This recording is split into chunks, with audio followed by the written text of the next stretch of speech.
Remember that feeling. That devastating, cold feeling that comes after. After everything is over, after the last words have been said, after the masks have come off, and you are left alone with the deafening truth. And in that silence, a single, almost mocking voice speaks inside you. I knew it.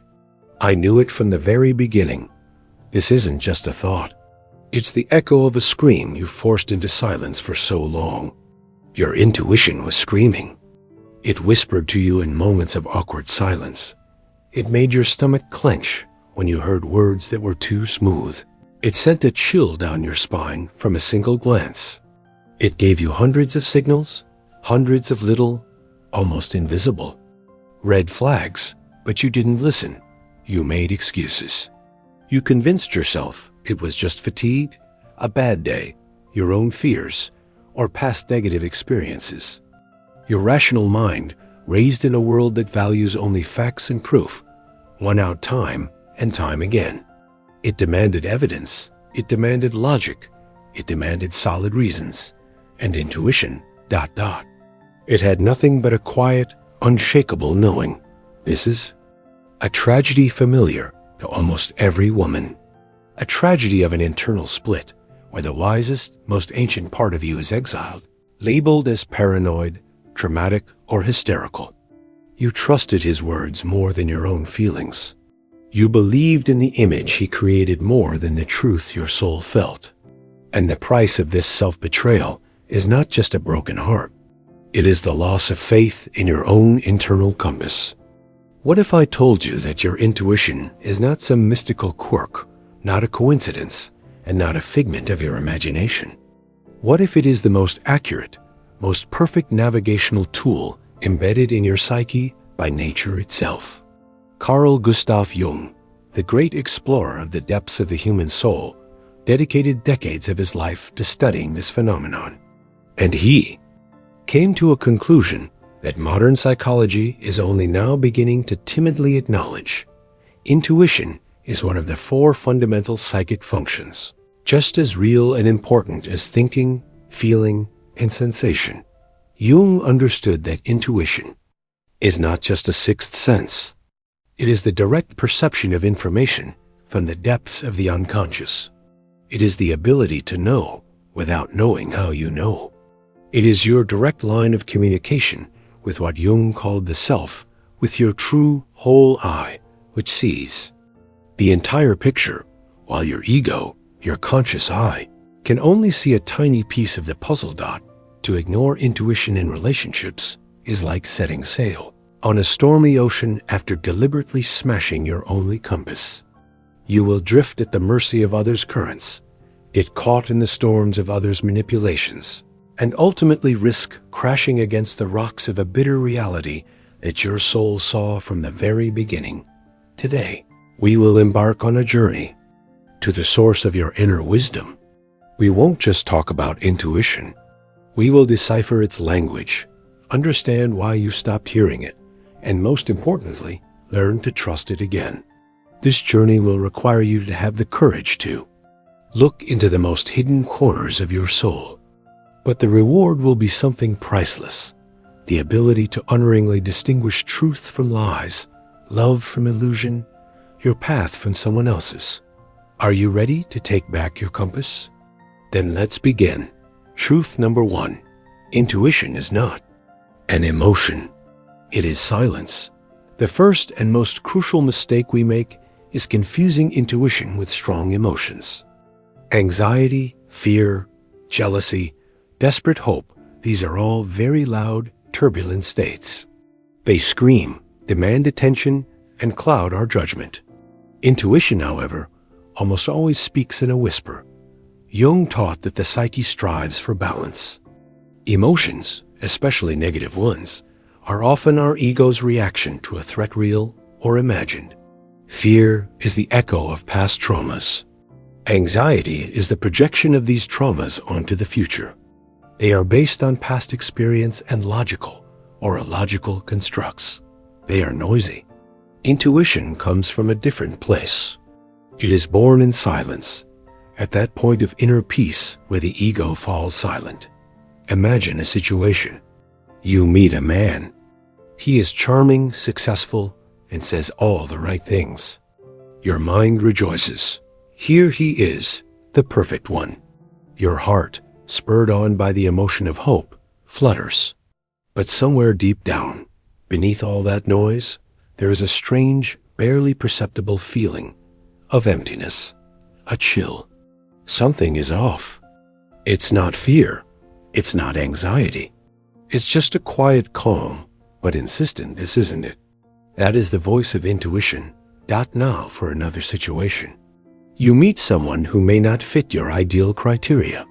He has a complicated history. He doesn't shower you with compliments. Your mind screams, danger, run. Your friends all agree that he's not your type. The emotion of fear grips you. But in the depths of your soul, beneath all these layers of panic, you feel an inexplicable warmth, a peace, and a strange sense of recognition, as if you've come home. That, too, is the voice of intuition. How can you tell them apart? Jung would say, pay attention to the quality of the energy. Emotions, fear, panic, euphoria, are always charged. They create internal tension, make you rush, and act impulsively. They are draining. An intuitive impulse, even if it carries a warning, is calm by nature. It carries a quality of clarity and certainty, not chaos. It is a knowing that simply is. It requires no proof and causes no internal struggle. In relationships, this confusion is fatal. A woman led by fear might push away a good, suitable partner because he doesn't fit her learned script for safety. She will mistake her fear of intimacy for an intuitive warning. Conversely, a woman blinded by the emotion of passionate infatuation or a desperate desire to be loved will ignore the quiet but certain knowledge that the person next to her is empty, dishonest, or dangerous. She will mistake adrenaline for love and the voice of intuition for pessimism. So how do you learn to hear this silence? Start practicing the pause. When you are faced with a choice or trying to assess a situation, don't dive into the whirlpool of analysis or emotional reactions. Stop, take 3 deep breaths, and ask yourself, not what do I think about this? And not what do I feel about this? But what do I know about this? Don't try to find an answer. Just create a space of silence within and allow the knowing to emerge. It may not come in the form of words, but as an image, a bodily sensation, or a simple, clear yes or no. This is the first step toward distinguishing the noise from the music of your soul. Truth number 2. Your intuition draws from the ocean, not a puddle. The rational mind operates on facts from your personal life, your personal puddle of experience, knowledge, and memories. Everything you have seen, read, and lived through. This is a very limited amount of data. Intuition, as Jung understood, is connected to a boundless ocean, to what he called the collective unconscious. The collective unconscious is not mysticism.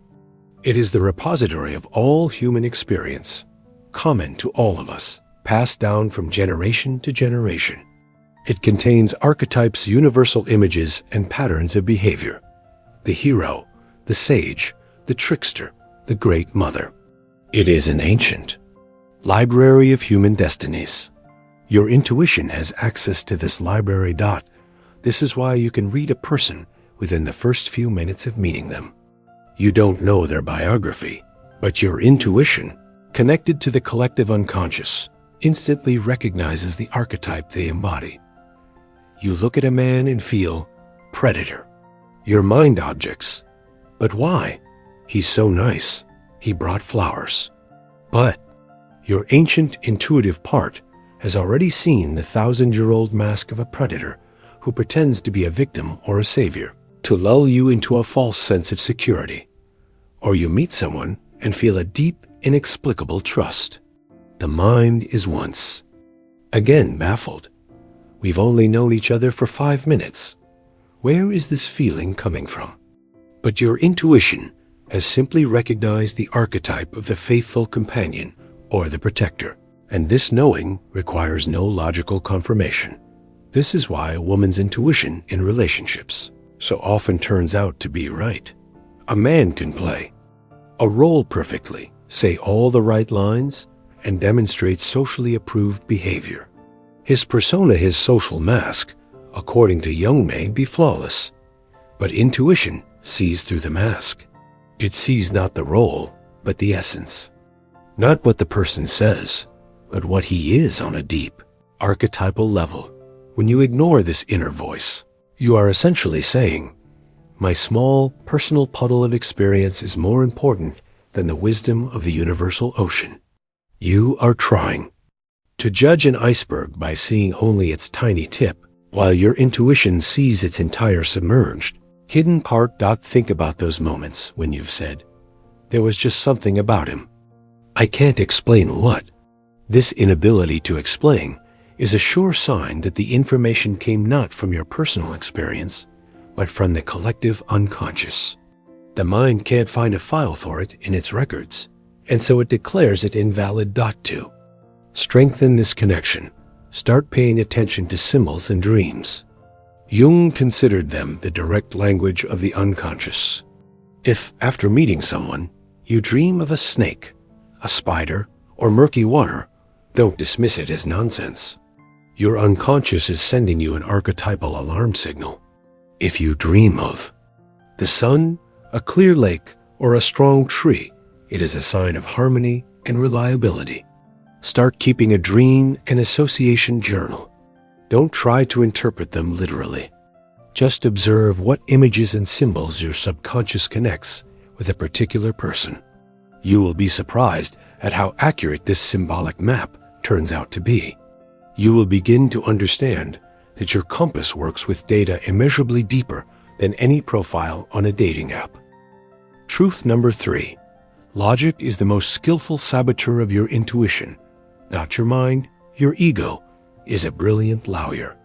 It can prove or disprove anything. And its main job is to maintain the status quo, to uphold a familiar picture of the world. Intuition, however, often brings information that shatters this worldview. And that's when the ego engages all its defense mechanisms.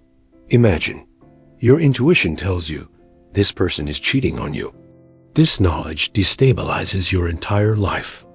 It threatens your comfort, your plans for the future, your social status. And what does your lawyer mind do? It immediately begins a process called rationalization. It says, where's the proof? Did you check his phone? Did you hire a detective? No. So it's just your paranoia. You remember how you were wrong last time, don't you? It says maybe he's just tired from work. He's going through a tough time. You need to understand and support him, not suspect him. It says, look at all the good things he does for you. He gave you a ring. He introduced you to his mother. A person who does that can't be cheating. The mind clings to facts, especially those that confirm the desired reality. It builds an impenetrable fortress of logical arguments, and the quiet whisper of intuition simply cannot break through those walls. This is the moment when you didn't listen to it. You didn't just not listen. You actively suppressed it with the most powerful weapon of all logic. Jung would say that this is a classic conflict between the thinking function and the intuitive function. In our Western culture, thinking is elevated to a cult. From childhood, we are taught to analyze, prove, and justify. Intuition, on the other hand, is considered something unreliable, almost shameful. So when a conflict arises, we almost always side with logic. In relationships, this leads to catastrophic consequences. A woman lives with an alcoholic for years because logic tells her, but he's a good father when he's sober. He promised he would change. Where would I go with the children? Her intuition knew from day one that he wouldn't change, but the fortress of rationalizations was too strong. A woman enters a relationship with a narcissist because her logic is charmed by his external success and grand gestures, while her intuition felt the icy void behind that facade from the very beginning. How do you break out of this trap? Practice intuitive writing. When you feel that something is wrong but can't explain it, take a pen and paper.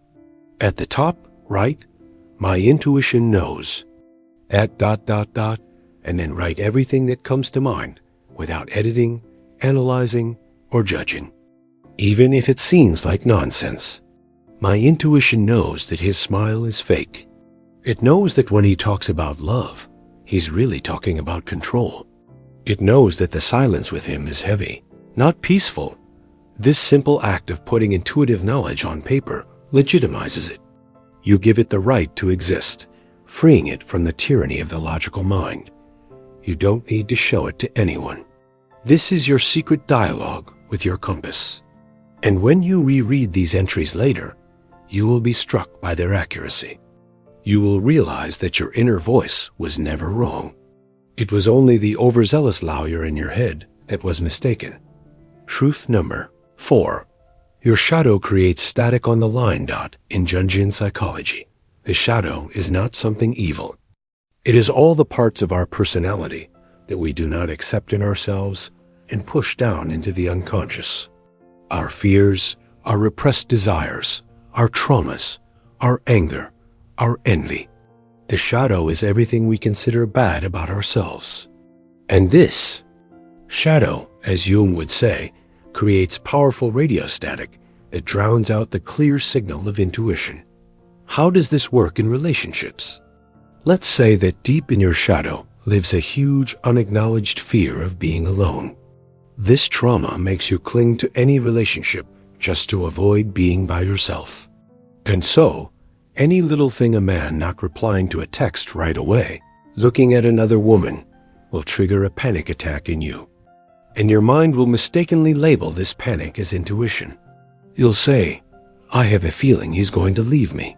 But in reality, you are not sensing his intention, but your own shadow trauma. This is not a compass pointing to real danger, but a damaged instrument reacting to the magnetic anomaly of your own soul. Or conversely, your shadow hides repressed aggression and mistrust of the world, perhaps stemming from childhood. In that case, you will see a catch in every man. Even the most sincere and decent person will seem suspicious to you.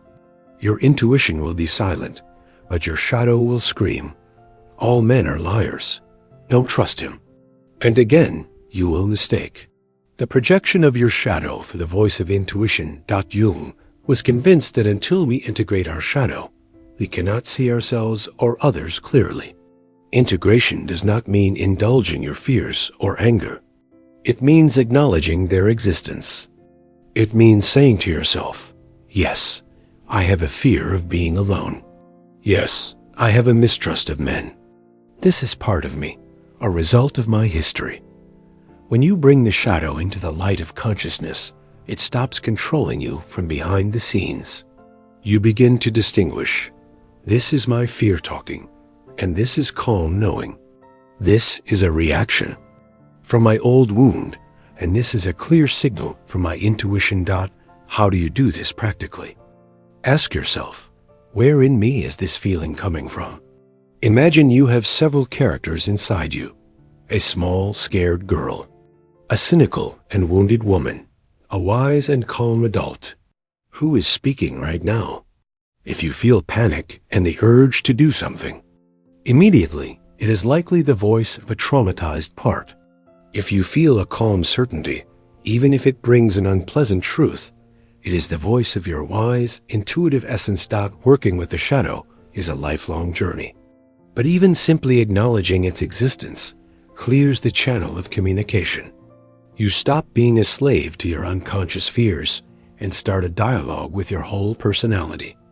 And then your compass begins to show you the real direction, not your internal storms. Truth number 5. Your body is the resonator of your intuition. We are used to thinking that we think with our heads. But Jung, like many ancient teachings, understood that the body and psyche are inseparable. Your body is not just a shell. It is an incredibly sensitive instrument that picks up the subtlest vibrations of reality. And intuition very often speaks to us precisely in the language of the body. Expressions like gut feeling, my heart is unsettled, or it gives me goosebumps are not just metaphors. They are literal descriptions of how the body reacts to intuitive information. Your body cannot lie. It cannot rationalize. It simply reacts. You go on a date. The man says beautiful things, but you feel your shoulders involuntarily tensing up and a tight knot forming in your solar plexus. This is your body, screaming at you, danger, mistrust. Your mind might be charmed at that moment, but your body has already run its diagnostics and delivered its verdict. Or you are talking with someone, and in their presence, your breathing becomes deep and calm, your muscles relax, and you feel a warmth in your chest. Your body is saying safety, harmony. One of us. Why do we ignore these signals? Because we live in our heads. We have forgotten how to listen to the wisdom of our bodies. We drown out its signals with coffee, alcohol, pills, and constant busyness. We treat the body like a machine that needs to be refueled and repaired, not as a sacred vessel where our soul resides. Jung would say that this is another manifestation of the tragic split in modern man. By separating the mind from the body, we have deprived ourselves of one of the most reliable sources of knowledge. In relationships, this is constantly evident. A woman lives with a man who suppresses her, and she starts to get chronic migraines or digestive problems. Her body is trying to scream to her conscious mind to communicate the unbearableness of the situation, but she keeps going to doctors, looking for the cause in anything but her relationship. A woman feels constantly tired and drained around her partner, but blames it on stress at work, not realizing that her body is reacting to energetic vampirism. How do you restore this connection? Start practicing a body scan. Several times a day. Stop for a minute and mentally move through your body from the top of your head to the tips of your toes. Where do you feel tension? Where is it cold? Where is it warm? Where is there lightness? Just observe without judgment. And when you think about a specific person or situation in a relationship, do the same thing. Think about him. What happens? In your body? Does your throat tighten? Does your heart start to race? Or on the contrary, does a pleasant wave of relaxation wash over your body? Your body is your personal lie and truth detector. Trust it. If your mind says yes, but your body screams no, always without exception, believe your body. Its wisdom is far more ancient and honest than all the logical constructs of your ego. Number 6. Intuition requires space and silence. You're intuitive. Channel of communication can be compared to a very sensitive radio receiver tuned to a distant and weak signal. To hear it, you need to turn off all other sources of noise. The modern world is a world of deafening noise. Smartphone notifications, endless news feeds, the opinions of friends, advice from experts on the internet, the demands of society, the expectations of a partner. We are constantly in a stream of external information.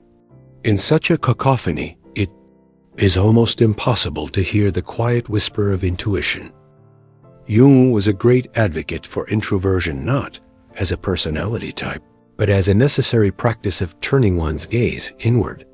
He understood that all the most important discoveries and transformations happen in silence, alone with oneself. Women often make the mistake of trying to solve relationship problems by endlessly discussing them with friends. Of course, support is important, but 10 different opinions create even more noise. Your friend looks at the situation through the lens of her own experience. Your mother, through the lens of her fears. A psychologist on YouTube, through the lens of their theoretical concept. And only your intuition knows what is right for you.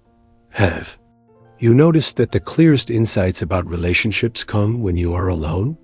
On vacation, after a breakup, or just in that moment when you lock yourself in the bathroom for an hour? Why? because the noise subsides. The mind stops churning over others' opinions, and the inner voice finally has a chance to be heard.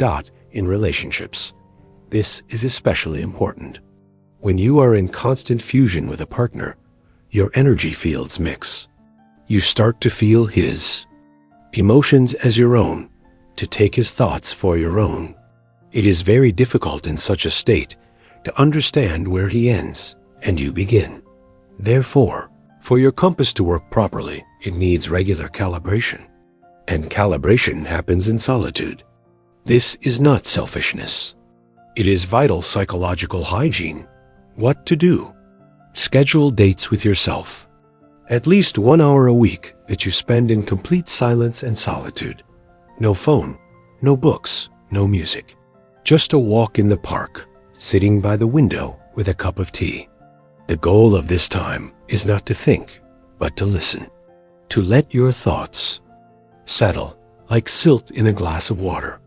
And in this resulting clarity, you will begin to discern the subtle signals of your inner. Stop asking everyone for advice on every step of your relationships. Instead of calling a friend to ask, "What do you think he meant by that?" Ask yourself that question. Sit in silence and ask your intuition, "What do I know about his words? What is the truth behind them?" The answer may surprise you. It will be much simpler, more accurate, and more ruthless than all the complex theories of your well-wishers. Your strength is not in external advice, but in inner silence. Create space for it, and it will fill you with knowledge. Truth number 7. Trusting your intuition is the highest form of self-love. And now we come to the most important part. You can know everything about the difference between intuition and emotions, about the collective unconscious and body signals. But all of this will remain just a theory until you take the bravest, most revolutionary step in act of trust. That to trust your intuition means to place your inner knowing above all external authorities, above his words, above the opinion of society, above the advice of friends, above even the arguments of your own logic. It is an act of faith in yourself. It is a declaration to the universe. I trust myself more than anyone or anything else. And that, in essence, is true self-love. Jung called the ultimate goal of psychological development individuation, becoming oneself, a whole, indivisible personality. And the path of individuation is impossible without relying on intuition. Because it is your inner compass that shows you your unique path, which is unlike anyone else's. Every time you ignore your intuition in order to be convenient, to not cause offense, to save a relationship that is destroying you, you are committing a micro-betrayal of yourself. You are telling your inner eye, you don't matter. Your knowing doesn't matter. It's more important to maintain this illusion. And the sum of these micro-betrayals leads to deep internal erosion, to a loss of self-respect, and ultimately to depression. Acting on intuition is scary, very scary, because you won't have proof to present to the world. When you leave a seemingly perfect man because your intuition tells you to run, the world will ask why he loved you so much. And you won't be able to explain anything. You will only be able to say, "I just know it's the right thing for me." When you turn down a lucrative offer because you have a gut feeling that something is wrong, your logic will scream, "You're crazy." But your soul will be at peace. Trusting your intuition is a muscle that needs to be trained. Start small. Trust it when choosing a dish at a restaurant, when choosing a route home, when deciding whether to call someone or not. Every time you choose in favor of that quiet voice and see that it was right, your faith in it grows. And when the time comes for big decisions about choosing a partner, about ending a relationship, about changing your path, you will already have the experience and the courage to trust your compass. Understand? Your intuition is not the enemy of your happiness, trying to destroy everything. On the contrary, it is your most faithful ally, your guardian angel. It may lead you through dark and difficult places. It may make you make unpopular decisions. But it always leads you to your true essence, to your wholeness, to your authentic life. Relationships built on trusting your intuition are completely different. There is no room for doubt or anxiety in them, because from the very beginning, you chose a person with whom your internal compass points north. There is no room for manipulation, because you see right through it. There is depth, honesty, and peace, because you are in union, not only with your partner, but with yourself. So the next time you hear that quiet whisper, don't dismiss it. Stop, listen, thank it, even if its words are unpleasant. For it is the voice of your soul, desperately trying to protect you and lead you home. Your intuition is not a problem to be solved. It is a gift to be accepted. It is not a flaw to be gotten rid of. It is your greatest strength. Stop fighting it. Make a sacred alliance with it, and you will see how your whole life, all your relationships, will begin to change, gaining clarity, depth, and the very authenticity that your heart longs for. Your compass has always been with you. Just turn your face toward it and trust its direction. The journey home begins now.